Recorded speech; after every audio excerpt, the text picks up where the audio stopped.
नमस्कार साथियों, मैं देर रात नांगलाडी में खड़ा हूं और ये है नांगलाडी के व्यापारी, दुकानदार और आसपास के ग्रामीण। इनका आक्रोश है 3 जुलाई को जो घटना हुई थी लूट की, उसका आज तक पुलिस ने पर्दाफाश नहीं किया है। इसी को लेकर आज ये देर रात से कार्मिक अनशन पर बैठ गए हैं। आप देख सकते हैं ग्रामीणों, व्यापारियों और दुकानदारों को। इस धरने में सिर्फ नांगलाडी के नहीं, आसपास के बड़ी संख्या में लोग शामिल हैं। इनका गुस्सा एक ही है कि आज तक नांगलाडी में बहुत सारी वारदातें हुई है, लेकिन आज तक किसी वारदात का खुलासा नहीं हुआ है। आप देख सकते हैं इन चेहरों को, काफ़ी मासूमियत, दहशत।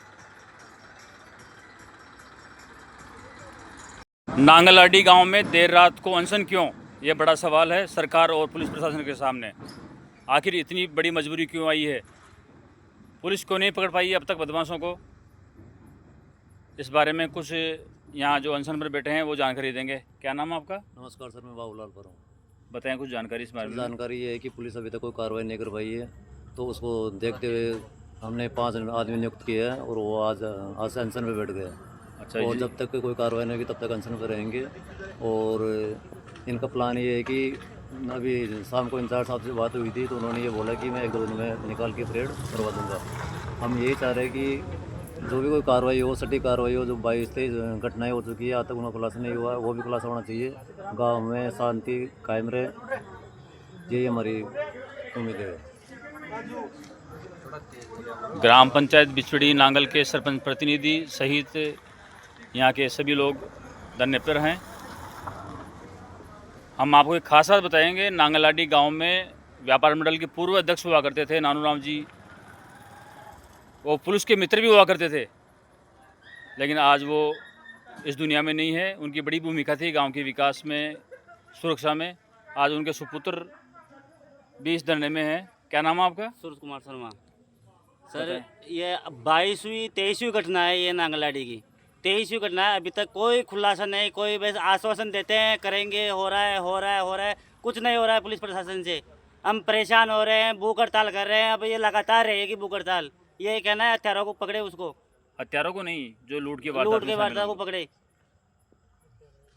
हत्यारे तो हत्या के बराबर। हाँ, प्रयास किया गया था साहब। हमारे को तो डर इतना हो गया है कि रात को 8 बजे बाद में घर से निकलना मुश्किल हो रहा है हमारा। तो रात को 8 बजे बाद में घर से निकलने में हमारे को डर हो रहा है, खौफ हो रहा है एक तरह से। हम कहीं भी जाते हैं तो मजबूरी में कोई बड़ी गाड़ी का सहारा लेके जाना पड़ता है। रात को तो हमारा मोटरसाइकिल से तो निकलना दुश्वार हो गया साहब। ये बात नांगलाडी गांव की नहीं है, आसपास के सारे गांवों की बात है। अकेले नांगलाडी के बस में कुछ आसपास के सारे गांवों में खौफ हो गया है। इसमें तो कोई मतलब नहीं है इस धरने का। तो ज्यादा से ज्यादा कल इस धरने के अंदर आना है सबको। चुनाव के टाइम पे नेताजी रात को सोने नहीं देते। बिल्कुल। रात को 2 बजे जगह लेते, 3 बजे जगह लेते, कार्यकर्ताओं को लेकर इधर पहुंच जाते। आज हम यहाँ कितने दिन से बैठे हैं आपके सामने, कहाँ मर गए वो नेताजी? आएंगे क्या वोट लेने के लिए हमारे पास में? ये भी बड़ा सवाल समझ में नहीं आती कि बिल्कुल भी हम वोट दे के सरकार ही बना सकते। हम पकड़ेंगे क्या उनको? हम डर डर के जी रहे हैं। उनको हम थोड़ी पकड़ेंगे। डर डर के जी रहे हैं हम। भाई क्या हो जाए रास्ते के अंदर। प्रगतिशील किसान सीताराम जी भी बैठे हैं। आप क्या कहना चाहेंगे? बोलो जी। जो यार की घटना हो रही है बिल्कुल नहीं होनी चाहिए। और ये जो यहाँ लोग कांड करे अन पकड़ मतलब सबके सामान ले। अभी तो हमारे गांव के है ना जो 6 लोग ही इस मार्केट में बैठे हैं अनशन पे। अगर इनका कोई समाधान नहीं हुआ, अगर किसी चीज़ का कोई भी वो उन्होंने सरकार ने अगर कुछ भी नहीं किया, कोई संज्ञान में नहीं लिया इस काम को, तो हम पूरा गांव अनशन पे बैठेंगे और इसके खिलाफ बड़ी कार्रवाई करेंगे। प्रशासन के खिलाफ हम एकजुट होकर के कार्रवाई करेंगे। क्या नाम है आपका? मेरा नाम कालूराम प्रजापत है। अगर हमारी अगर मांगे नहीं सुनेगी सरकार, तो हम पूरा गांव अनशन पर बैठेगा। अभी तो हमारे 6 लोग हमारे भाई बैठे हैं, जो जिनमें से हमारे सुरेश जी सर, तेजपाल जी, विष्णु जी, शिव नारायण जी, जगदीश जी, ये सारे लोग बैठे हैं। बिछड़ी ग्राम पंचायत के युवा सामाजिक कार्यकर्ता औकार सिंह जी भी हैं। औकार सिंह जी, क्या कहना चाहेंगे इस बारे में आप? इस घटना के बारे में ये है कि जल्द से जल्द एक कार्रवाई हो, जो इसमें अपराधी है उनको तुरंत पकड़े। कार्रवाई तो होनी है, लेकिन उनका साथ में जुलूस भी निकलना चाहिए। वो तो पकड़ में आएंगे तब सारा ही होगा। सरपंच प्रतिनिधि डॉक्टर साहब, आखिर ये क्या मजबूरी है कि रात को आपको धरने पर बैठना पड़ रहा है? ये एक समस्या हमारे केवल नांगललाडी तक ही सीमित नहीं है, ये पूरा क्षेत्र है। ये एक पंचायत नहीं, ये हमारे आसपास के क्षेत्र में जो ये गतिविधियां होती हैं अवैध, इन पे अंकुश लगना बहुत ज़रूरी है। इसलिए हम अपने शांतिपूर्वक तरीके से पुलिस प्रशासन से, शासन से अनुरोध करते हैं कि हम यहाँ काम धंधे को छोड़ करके बैठे हैं तो हम मजबूरी में बैठे हैं, हमारी मांगों को सुने और जनता की तरफ सरकार ध्यान दे। हमारे जो क्षेत्र में थाने लगाए हैं उनका परिसीमन ऐसा किया है कि वो उसके लिए बड़ी समस्याएं पैदा हो गई हैं काफ़ी दूर थाने में, तो उनका परिसीमन दोबारा से कराया जाए। यहाँ पर कोई चौकी की, पुलिस की व्यवस्था की जाए। यहाँ पर जो दारू की, शराब की अवैध बिक्रियाँ होती है इनको रोका जाए, नशे का जो जाल है उसको रोका जाए। तो ये इसी के लिए हम बैठे हैं यहाँ पर। और आप जिस मासूम चेहरे को देख रहे हैं ये काफ़ी विख्यात शख्सियत है और ये लगातार धरने पर है सामाजिक कार्यकर्ता के रूप में। सुरेश जी नांगलाडी के नाम से इनको पहचानते हैं। बताएं सर, आज रात को आप भी बैठे हैं?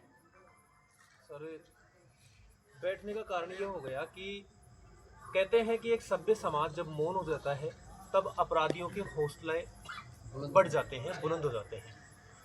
मेरा ये, मैं कहूँगा, गांव का दुर्भाग्य था कि हमारे जो बुजुर्ग थे वो गांव के रखवाले हुआ करते थे, गांव की रखवाली करते थे, वो एकजुट होकर के आते थे। लेकिन पिछले 10-15 सालों से लगातार जो हमने बचपन में जो देखा गांव की एकजुटता, वो एकजुटता दिखाई नहीं दी। सब अपने अपने कामों में मशगूल हो गए और सब मौन हो गए, यानी मेरा क्या लेते हैं उस वाली स्थिति में आ गए। इसलिए इन अपराधियों का हौसला बुलंद हो गया। आज जब पहली बार शंकर भाई का वीडियो देखा, उसका खून देखा, तो उस दिन जो आंखों में मेरे आंसू छलके थे, उस दिन हमने ये निश्चित किया था कि ये गांव, इस अपराधियों को तो हम पकड़ेंगे, उनके खिलाफ तो है ही, साथ ही हम गांव को एक जाजम पिलाएंगे, गांव को एकजुट करेंगे। और आज मुझे बड़ी प्रसन्नता हो रही है, मैं बड़ा भावुक भी हूँ कि जो मेरे छोटे भाई हैं वो आज बढ़ चढ़ कर के बोल रहे हैं। पहले मतलब कोई बोलने की हिम्मत नहीं दिखा पाता था, कोई हौसला नहीं लाता। आपने देखा, अभी आपने पूछा किस तरह से आक्रोश दर्ज करा रहे हैं, किस तरह से बोल रहे हैं। तो हम इसकी ओर बढ़ रहे हैं कि गांव में एकता ला रहे हैं और गांव को बोलना सिखा रहे हैं। क्योंकि अगर आप मौन रहेंगे, अगर आपके पड़ोसी के ऊपर कोई मतलब आक्रमण कर रहा है या पड़ोसी को कोई लूट रहा है और आप मौन है, तो माफ़ कीजिएगा, अगला नंबर आपका है। तो जब भी हमारे ऊपर कोई ऐसी आफत आए तो हमें सबको आना चाहिए। मेरे साथी तेजपाल जी का मैं धन्यवाद करता हूँ कि ये महसवास का प्रतिनिधित्व कर रहे हैं। साथ ही उकारमल सिंह जी हैं, वो बिचपड़ी से हमारे बीच में बैठे हुए हैं। अभी हाल ही में बहुत सारे गाँव के राधाकृष्णपुरा के बहुत सारे लोग हमारे साथ बैठे थे। और कल आप देखना, आप आना पत्रकार साहब, 10-11 बजे हम आपको आमंत्रित कर देते हैं। यहाँ पर हजारों की संख्या में लोग उपस्थित रहेंगे। तेजपाल जी, आप कह रहे थे कि पुलिस से बड़ा आश्वासन मिला है, क्या मिला है? उसने कहा था कि जल्दी से जल्दी गिरफ्तार कर लेंगे। 5 दिन का हमने अल्टीमेट दिया था, 5 तारीख को। वो समय कल खत्म हो गया। उसके बाद में सभी ग्रामीणों ने, नांगललाडी के व्यापार मंडल ने निर्णय लिया कि अभी तक गिरफ्तार नहीं किया तो क्यों ना कार्मिक अनशन किया जाए। तो मैंने 5 तारीख को भी कहा था कि अगर नांगललाडी कोई भी निर्णय लेगी तो उसमें सबसे पहले मैं बढ़ चढ़ के अपना योगदान दूंगा। तो जैसे मुझे मालूम चला कि आज ये कार्मिक अनशन पर बैठ रहे हैं, मैं सांवरिया स्टेट गया हुआ था, वहाँ से सीधा धरना स्थल पर आया हूँ और मैं भी कार्मिक स्थल पर बैठा हूँ। तो ये अपने आप को कमज़ोर ना समझे, आसपास के गांव के लोगों का समर्थन इनको पूरा मिल रहा है। और जो भी ये कमेटी और जो गांव के लोग जो निर्णय लेंगे उसके अनुसार फिर आगे हम जो भी आगे प्रक्रिया होगी, थाने का घेराव करेंगे, वो आगे हम बताएंगे। लेकिन आज तो हम कार्मिक अनशन पर बैठे हैं, 6 लोग हम बैठे हैं, बाकी पूरा गाँव वालों का हमारे को समर्थन है। हालांकि पुलिस पर सर, मैं थोड़ा सा और बोलना चाहूँगा, माफ़ कीजिएगा।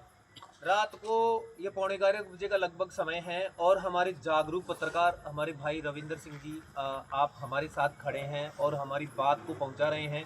आपके इस अहम योगदान के लिए और आपके द्वारा हमें दिया जाने वाला जो ये समर्थन है उसके हम आभारी हैं, ऋणी हैं। आपका बहुत बहुत धन्यवाद। बहुत नहीं, ये तो हमारा कर्तव्य है कि हम आपके साथ हैं और हम भी आपके से हैं और आपके पड़ोसी हैं, तो हम आपके साथ रहेंगे।